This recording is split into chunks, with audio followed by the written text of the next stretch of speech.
Okay, good morning, everybody. I hope you all can hear me. I came out into my truck today, finally. My truck has been down, guys, for like over a year. Yeah. So, I'm just looking at my Bible right now to make sure I get to the verse that I want to go over.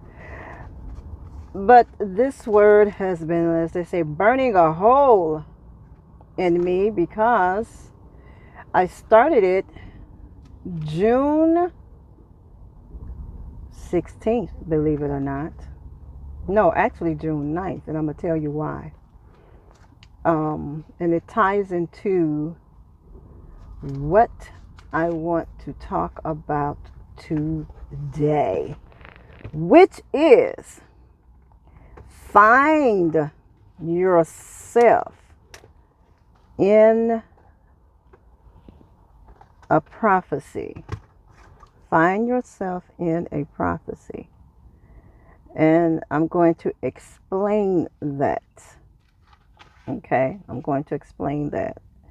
And trust me, you will understand what I mean. Because one of the biggest things that I am seeing is that the Bible says that your men and women shall prophesy, and we are seeing that happen right now.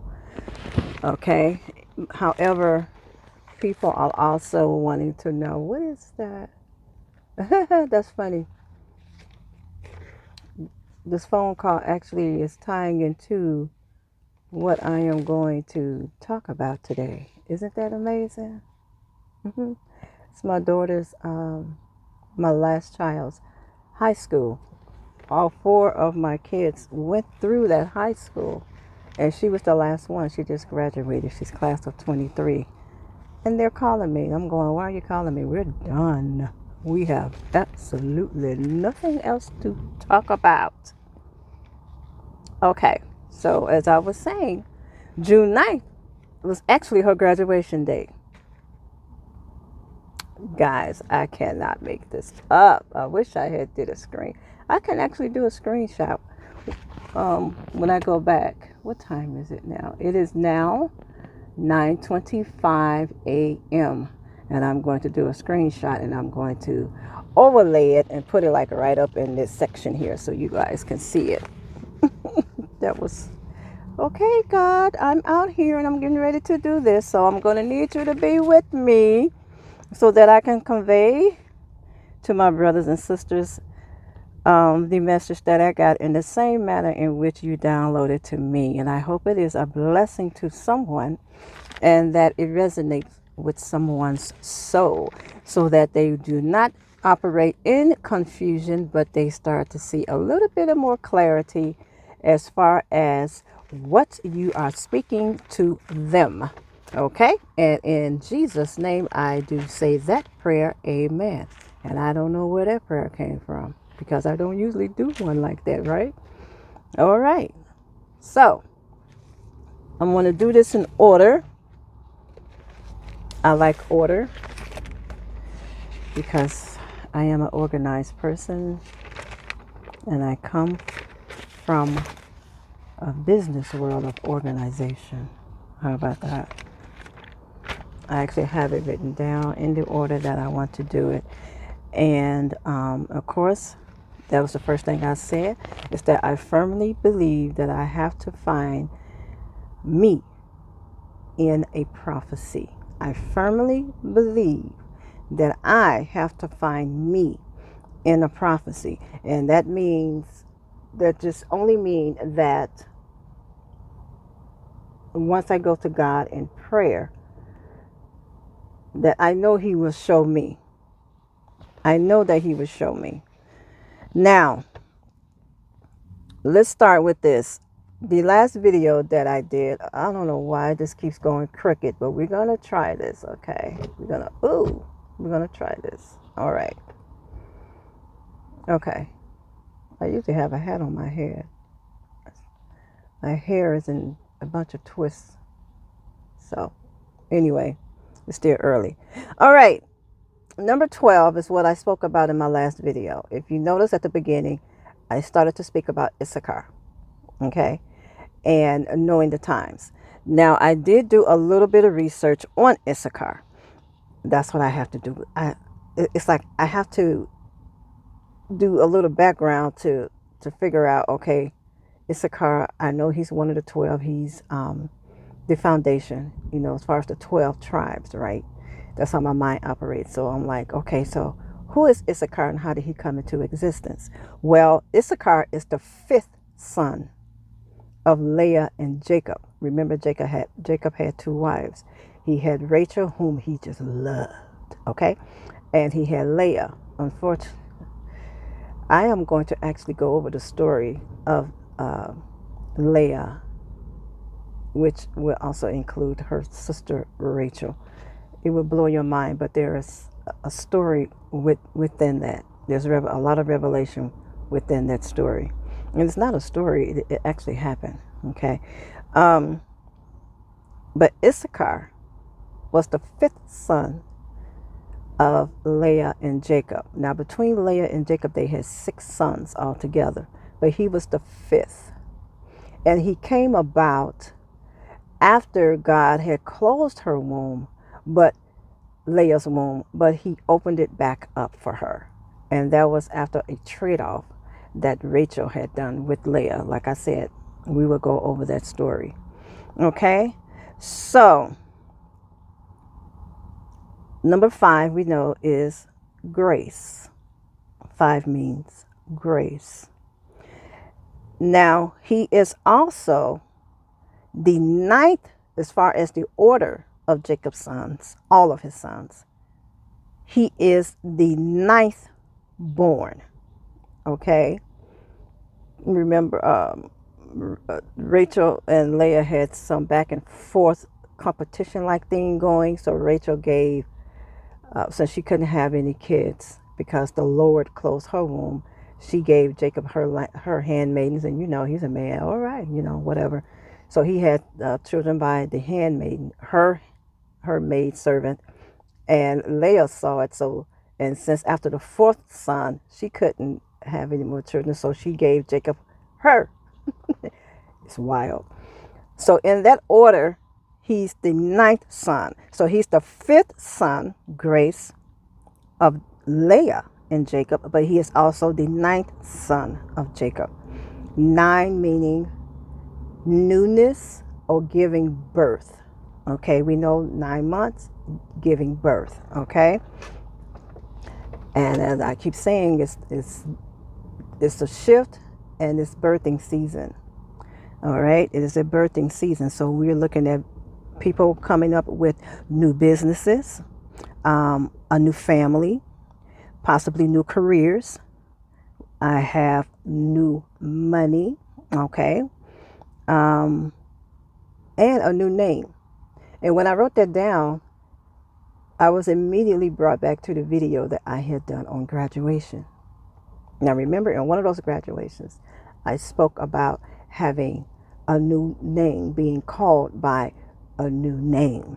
All right. And what I meant by that, I said, remember that Sarah came out of Sarai. Israel was birthed from Jacob. Abraham was birthed from Abram. Peter, of course, Simon was his name. And then, of course, we have Paul, who came out from Saul. Saul was a hot mess, wasn't he? Okay. So, I want to make sure I said everything, because like I said, I don't want to leave anything out in this part. All right. Yes. So moving along. Now, the number 12, the 12 tribes, which happens to be the foundation. And I'm going to get more into that toward the end. All right. The reason why number 12 was so significant to me, especially now during this time, in which I literally am having so many dreams now. A lot of things that I dreamt a few years ago are like starting to happen now. Okay, and I'm getting little tidbits here and there, and God is like saying, pay attention. And that is why I brought up Issachar. Okay, now as we know, Issachar, the tribe of Issachar, there weren't that many of them. There were like 200, I believe. But God had given them the gift of knowing the times. Okay? Yes, here we are. The understanding of the times. Now, that is in First Chronicle. It doesn't mention a lot about them. But if you look at First Chronicles, I never paid attention to this. This is the 12th chapter. It sure is. Okay, First Chronicles, the 12th chapter, and it's the 32nd verse. Okay. See, when things like that happen, it kind of hits my spirit, so I have to do some inward calming. And it said, and of the children of Issachar, which were men that had understanding of the times, to know what Israel ought to do. The heads of them were 200. So there were only 200. However, all their brethren were at their commandment, meaning their ears were perched, their feet were ready. Okay? They were like, okay, what is God saying? Let's go. So that was Issachar, the tribe of Issachar. That's what they did. Okay? That is what God charged them to do. Now, we're going to look at what has been happening what happened in my life. June 9th, 2011. So we're going to go back to 2011. My last child, I'm just going to say Jada. Her first name is Jada. My last child graduated from kindergarten. Okay. 2011. The same exact date, June 9th. Remember number 9, meaning what? New birth. June 9th, 2023. Exactly 12 years to the date. My daughter just graduated from high school. She's my last child. She really was not even supposed to be here. She's my miracle baby. I'm only going to say a little bit of this because I like to expand, in another video so that you can understand what I mean. But this is what I will say right now. When I was about 3 to 4 months pregnant with her, women those of you who have been pregnant, they do, especially here in the States, they do this genetic type testing. And it's supposed to let you know if there is some type of genetic defect in your child. Now, if it comes back positive, then you are to have a discussion with your physician if you want to go ahead with the pregnancy. Okay, because they're telling you that your child can be born mentally disabled, physically disabled, and a lot of other things. Now, I was called into the office, so I'm sitting there, just sitting there, and he says this to me, and he says, I always, as a doctor, I have to give you this option, so I have to, go by law and explain everything that's going on, so you have the right to terminate the pregnancy if you want. I was like, oh, no. I was like, no. My oldest son is autistic, okay? So I already know what it means to have a special needs child. And he looked at me and he just, it was like a relief went over him. And he said, you are one blessed woman. He said, I give you that, because most people would, chose the other option because they don't want to have to deal with that, even though they will have to deal with it, if you know what I mean. Okay, I don't get into that. Please do not comment. I will erase everything about that. Okay, we ought to pray. Okay, and I'm going to keep it moving. So I chose no, I want to have her, right? Well, my daughter came healthy, and I literally saw the paperwork. Okay, she came healthy. They did another test toward the end. Like I was about 8 months, whatever. It showed the same thing. But every time he would do the ultrasounds, you would see her kicking, playing, sucking her thumb, smiling, everything. She came healthy. Okay, my daughter Jada, June 9th, 2011, she graduated from kindergarten, and June 9th, 2023, she graduated from high school with honors. She's my third child in a row that graduated with honors. Okay, well, higher honors. The other one, she had honors. It was B honors, but she was like high honors. Okay, so with that being said, that's 12 years. Now, number 2, June 16th, 2011. Now we're talking about me. Yes, I waited 7 days after she graduated from kindergarten in order to have surgery. I couldn't breathe. I was having problems with breathing. Okay. And I said, all right, this is strange. Let me go. Oh, and I started having real bad spasms on my right side. So I went in.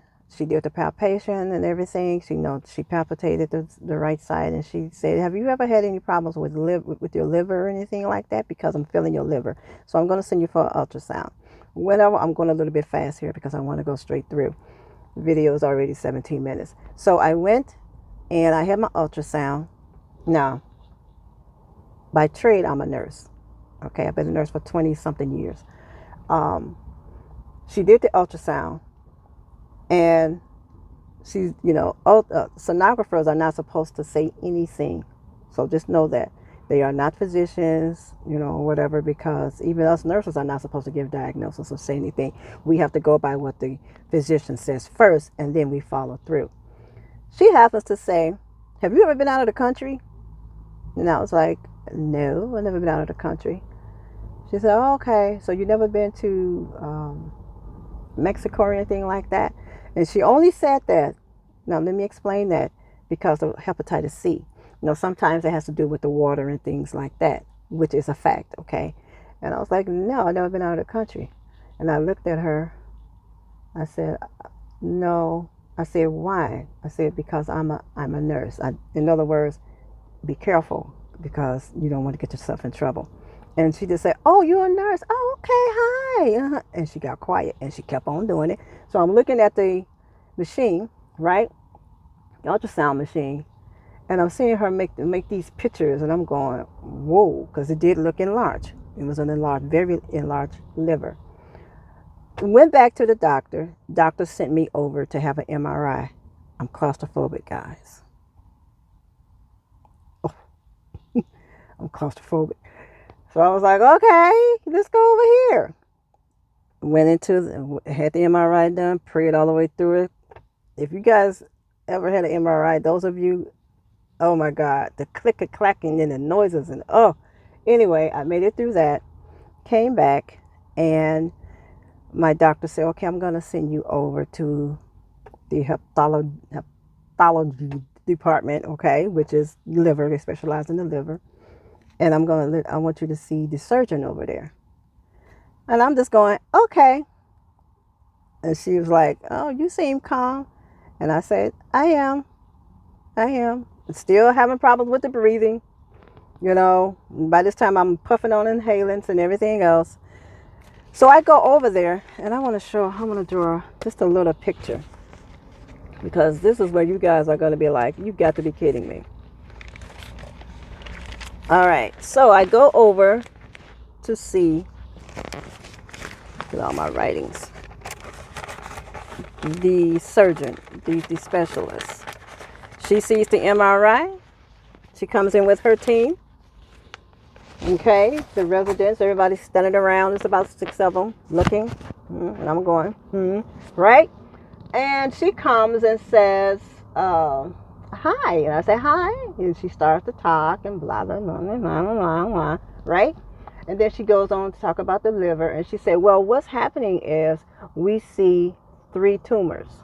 Okay? I'm just going to draw a liver, okay? I'm just going to draw it like this. So we see, which is bad. I don't have anything in the car either. But there's a circle there, okay? So I'm just going to draw this liver. Now, maybe you guys can see it. Oh, okay, there it is. Now, the first tumor is the reason why you can't breathe is because it's sitting on top. This is pushing up against your diaphragm. And as you guys know, when you take a breath in, it expands, so your diaphragm should expand all the way down. Well, it's not coming all the way down because of this tumor right here. Okay? Then there's another one somewhere over in here. Okay? Here. Now these two, now this was the biggest one was here. And then there's a really little itty bitty one here. Now we don't know what we're looking at here. We don't know if it's cancerous or whatever, so we're just going to go in and take them out or whatever and have a test. Now we're not going to worry about this because it's so minute. Okay, that's my thorn because I still have that. No issues. This one and this one. Now, because of the position, now this is her talking.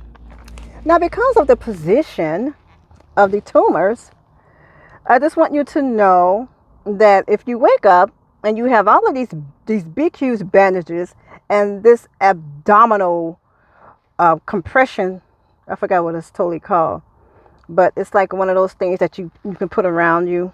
It's not that thing they have out now to lose weight or to get skinny or whatever it is, but they have a name for it. It was an abdominal binder something, she said. We just want you to know it's because we could not take this out and then take this out. It's because we had to go in and cut about 40-something% of your liver. So this is what she's telling me. So this would have been cut out. And the liver does regenerate, over time. So we don't have to worry about that, regeneration. But we do have to worry about the excess amount of bleeding. So we're going to have you sign this form also, just in case we have to give you blood, because you may need about 4 to 5 pints of blood because of the liver. Now, for background information, for those of you who do not know, the liver is where the blood is manufactured, okay? It is where a lot of your blood is manufactured. That is why when you usually have iron deficiencies or anything like that, they always try to talk about eating liver. Okay, have you heard of that? Eat some beef liver or some chicken liver. They usually say that because liver in itself has a high amount of iron, and that is because a lot of blood is formed in the liver. And there's another spot which is at the end of your bones, okay, in the marrow. Okay, but the liver also as well. So she says that to me, and I look at her, and you know what I said? Okay, so when are we going to do this? Because whatever you're going to do, it has to get done after my daughter graduates from kindergarten. And she said, oh, most definitely. It's not like it's a rush and da-da-da. She keeps talking. And she said, you have any questions? I said, no. I said, no. And she was just looking at me like, okay, so you understand it? I said, I understand everything perfectly. And I explained everything that she said. And I said, okay, so we got to do it. We have to do it. Right? Right. Fast forward. Day of the surgery. She comes again and she talks to me again. And I said, okay. And in my mind, this whole entire time, I'm saying, God, go before me. In whatever way I come out, you will be beside me. So if my half my liver is gone, then I'll just be walking around with half my liver, but I'll still be saying, okay, Lord, just make sure I don't have any pain, make sure I don't lose a lot of blood, make sure I come out of this, because my kids are they're still small and they still need me. They still need me.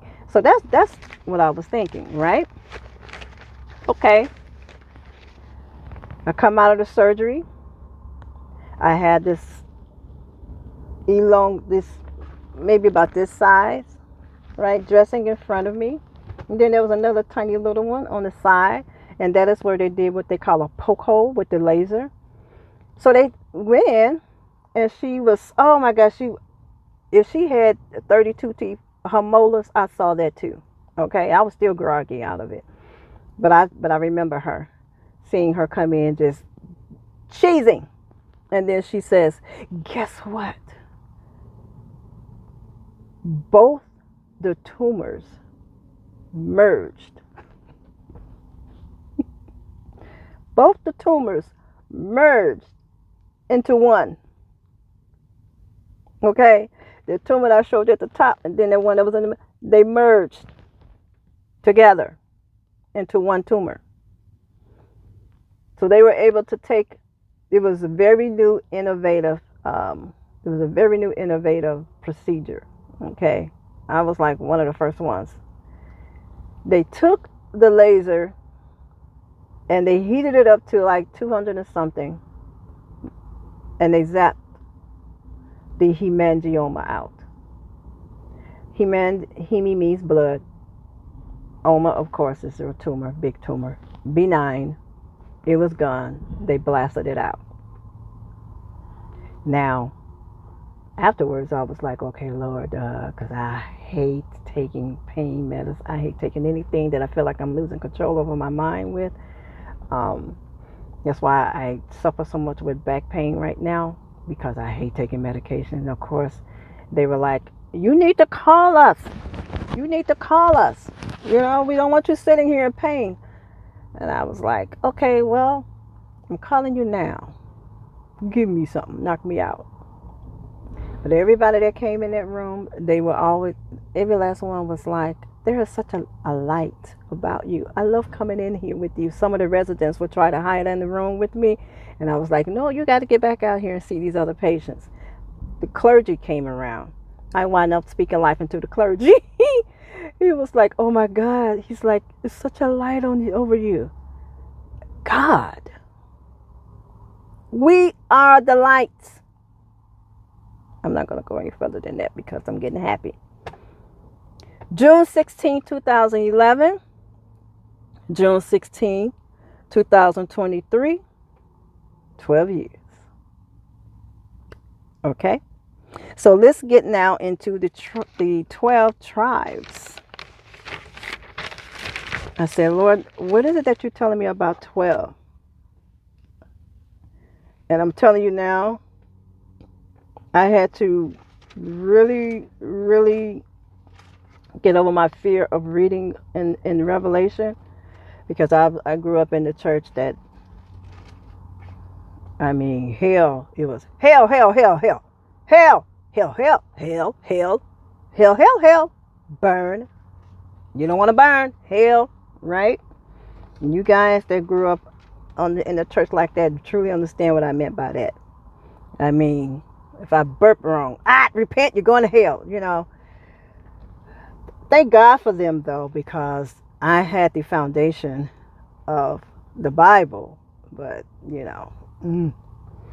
Okay. So, Revelation 21st chapter, which is what? 12 reverse, right?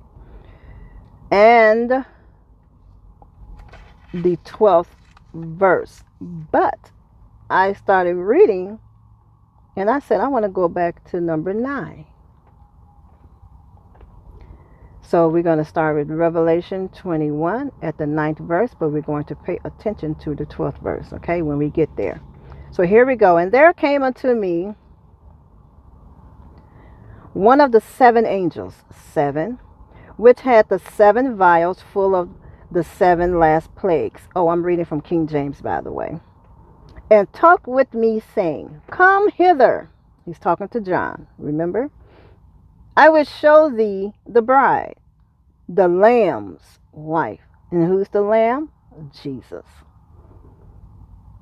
And he carried me, the angel carried John away in the spirit to a great and a high mountain, and showed me that great city, the holy Jerusalem, descending out of heaven from God.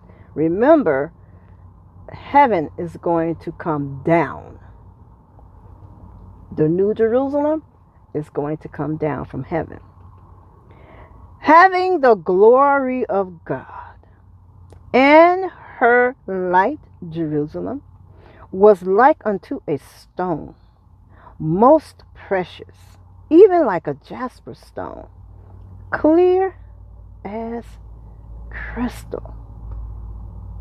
I'm going to put a picture of jasper, or what jasper looks like. Can you imagine that? The new Jerusalem looking like that, coming down. Now, the 12th verse. And had a wall, great and high, and had 12 gates, and at the gates 12 angels, and names written thereon, which are the names of the 12 tribes of the children of Israel. On the east there were 3 gates. On the north there were 3 gates. On the south there were 3 gates. And on the west 3 gates. 4 times 3. And the wall of the city, had 12 foundations, and in them the names of the 12 apostles of the Lamb. Remember, Jesus had 12 disciples, the 12 apostles. Okay?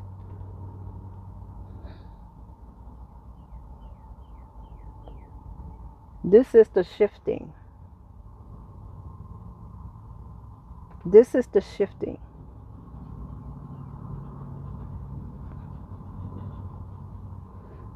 You all, the numbers, the years have aligned. Okay? Anything I remember, it's like I'm listening to some of these prophecies that God has given a lot of the ones who are talking and have very, very large platforms. I'm listening to them. Oh, such a pretty bird. Is that a canary? You guys hear that? It's either a cardinal or a canary. I have never seen that around here. Okay. That is pretty. He's jumping around too much. I can't switch the camera around. I have never seen that bird. It's like a orangey red color. I've never seen that. But I'm listening to these prophecies and I'm going, I did a video on that like over a year ago. Oh, I said that in my video over a year ago. I did that one last year. I said that early this year. Okay. He's bringing a lot of things that you thought were dead, and he's bringing them back to life. You have to pay attention. Pay very close attention. Those are signs. If you see something that you put away to the side, a business plan, or something like that, and all of a sudden you're starting to see the names of your businesses, maybe in some other way. Someone is talking to you about not so much of a business plan, but something that has to do with a business like the one that you were trying to start. Okay, whatever it is, you have to pay attention to really little things in the spirit, because God can be knocking. He can be knocking. Okay. Speaking of that, twice, once last week and then once the week before, I was up maybe like, and it happened at the same time. It was somewhere between 2:30 and 3:30 in the morning when I was, I had my Bible in my lap and everything, and I was writing and praying. I got tired and I drifted off. The first time, I had 3 taps on my left thigh. There's nothing on my left side. Okay, where I sit. There was 3 taps, gentle taps, just like that. And I'm looking around like, okay. I said, all right, Lord, I'm up. And then I drifted off again. This time my head was going back like this. And then again. Okay, that was last week, I believe. I said, oh, okay, I'm up. So stay awake.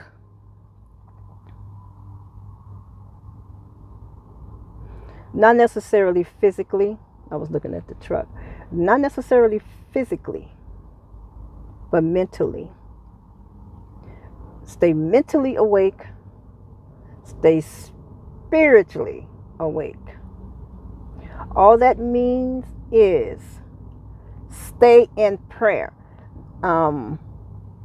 Sometimes you get it confused, like, what does that mean to stay spiritually awake? I don't know. Pray. Pray. Read your Bible. Block out a time every day, even if it's right before you go to bed. You know you get into bed by 10:30. Okay, you do know that. 10:15 to 10:30. That's your time. Okay, cut things off if you need to. Put on some kind of spiritual music, or put on some type of sleeping music, whatever. But something that's calming, because you need everything around you to be calm. You can't go into prayer all with so much anxiety and, oh God, I don't know, what are you going to say to me? I don't know what to say to you. No, just say the prayer. Jesus, show us how to pray.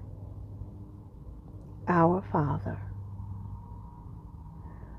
who art in heaven, hallowed be thy name. Lord, I come to you not knowing what to say, but please see my heart. Hear my plea. Forgive me for any wrongdoing that I may have done, knowingly and unknowingly. Okay? Just start to talk and do this every night. I guarantee you, something is going to pop up. Something is going to come at you. Something is going to nudge you. Something is going to awaken within you. It's going to happen when you least expect it. Someone may even say something to you during a conversation, and you'll sit there or stand there and be like, how did they know that? Okay?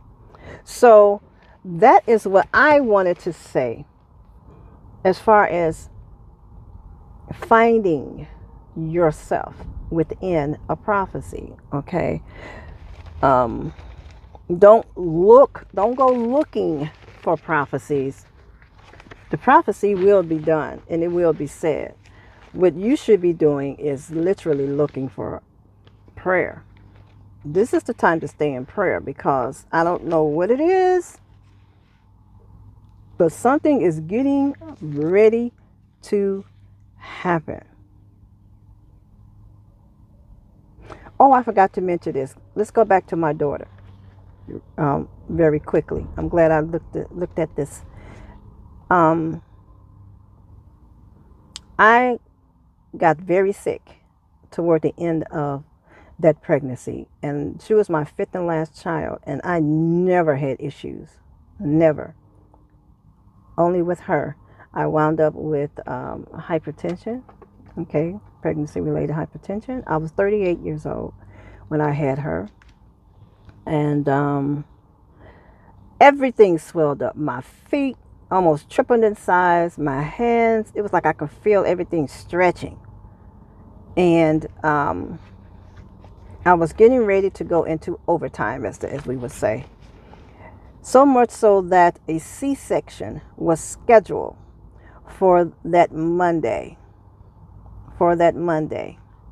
She came, my daughter, I went into labor on Sunday. That year, it was Palm Sunday. And not only was it Palm Sunday, but it was also the first day of spring. Number 9. New. She is my miracle baby. I always said that. She's my miracle baby. And I'm going to go over some other things later on regarding her, because she's a testimony as well. Because at the age of 12, she had to overcome something else. The devil tried to do something. At the age of 12, we wound up in a hospital. So it was medical. And she wound up with a very rare disease, especially for this area. Okay, she was actually a guinea pig per se. The doctors were so astounded by her recovery from what they say is their treatment, but we know that God literally accelerates the treatment. Okay, because this was all God doing, because they expected cancer, but that too came back benign. All right, and that happened at the age of 12. That's what I wrote down in here. So 12.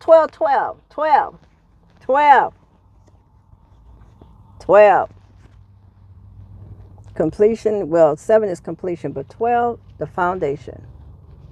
The foundation. And God is getting ready to shake the foundation of the earth. Because He has some miracles, some signs, and some wonders to show us. He's already been doing it, but we know when God does things, you can't help but say that there was nobody but God. Okay, everybody. And that's what I wanted to say. I didn't want this video to be this long, but you know, if you can watch a video showing some crazy stuff that they have out here, you can watch a 44-minute long video talking about the goodness of God. The goodness of God, the glory of God. The glory of God is coming, and He is getting ready to descend upon us. So get ready. Get ready. Get ready. Get ready. Breakthrough. The pastor said this is the year of the breakthrough. All right. And I'll see you guys in my next video. I see my kids looking out the window trying to see where I'm at. All right. I'll see you guys later. Be blessed until my next video. Be prepared. It's coming. Bye-bye.